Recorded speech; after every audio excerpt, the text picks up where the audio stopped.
రంగారెడ్డి జిల్లా కోహెడ్లో అంతర్జాతీయ స్థాయి పండ్ల మార్కెట్ నిర్మాణానికి రాష్ట్ర మంత్రి మండలి ఆమోదం తెలపడంపై స్థానిక ప్రజలు హర్షం వ్యక్తం చేస్తున్నారు. ప్రభుత్వం 239 ఎకరాల భూమిని అధికారికంగా కేటాయించడాన్ని స్వాగతిస్తూ గడ్డి అన్నారం మార్కెట్ కమిటీ చైర్మన్ చిలుక మధుసూదన్ రెడ్డి ఆధ్వర్యంలో సీఎం రేవంత్ రెడ్డి చిత్రపటానికి పండ్లు రసాలతో అభిషేకం నిర్వహించారు. ఎమ్మెల్యే మాల్రెడ్డి రంగారెడ్డిని కలిసి పాలకవర్గం కృతజ్ఞతలు తెలిపింది. గత ప్రభుత్వ తప్పిదాల వల్ల నష్టపోయిన రైతులు వర్తకులకు ఈ నిర్ణయం పెద్ద ఊరటనిస్తుందని, రైతు పక్షపాతిగా రేవంత్ సర్కార్ నిలిచిందని చైర్మన్ కొనియాడారు. రాహుల్ గాంధీ గారి నాయకత్వం, రాహుల్ గాంధీ గారి నాయకత్వం, ఖర్గే గారి నాయకత్వం.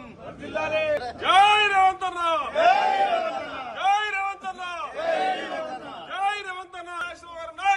కోహెడా ప్రాంతంలో సర్వే నెంబర్ 167లో అంతర్జాతీయ ప్రమాణాలతో పండ్ల మార్కెట్ ఏర్పాటుకు నిన్న జరిగినటువంటి రాష్ట్ర మంత్రివర్గ సమావేశం ఆమోదం తెలిపినందుకు గడ్డి అన్నారం వ్యవసాయ మార్కెట్ కమిటీ తరఫున, అదేవిధంగా ఇక్కడ ఉన్నటువంటి వర్తకుల తరఫున, రైతుల తరఫున, అదేవిధంగా అధికారులు సిబ్బంది తరఫున రాష్ట్ర మంత్రివర్గానికి హృదయపూర్వక కృతజ్ఞతలు తెలియజేస్తా ఉన్నా. ఎందుకంటే ఎన్నో ఏళ్ల సహకారం మన గౌరవ ముఖ్యమంత్రి రేవంత్ రెడ్డి గారు తీర్చడం జరిగింది.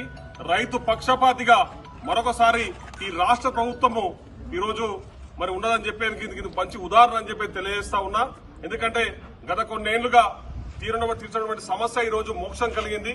గడ్డి అన్నారం వ్యవసాయ మార్కెట్ ని కోయడకు షిఫ్ట్ చేయడంలో గౌరవ రాష్ట్ర ప్రజాప్రభుత్వము, ముఖ్యంగా రేవంత్ రెడ్డి గారు, అతి ముఖ్యంగా మన రాష్ట్ర వ్యవసాయ శాఖ మంత్రి తుమ్మల నాగేశ్వరరావు గారు ప్రత్యేక చొరవ తీసుకుని ఈ రోజు మరి కోయడా ప్రాంతానికి త్వరలో మరి మార్కెట్ భూమి పూజ కూడా రాబోతుందని చెప్పేసి నేను తెలియజేస్తా ఉన్నా.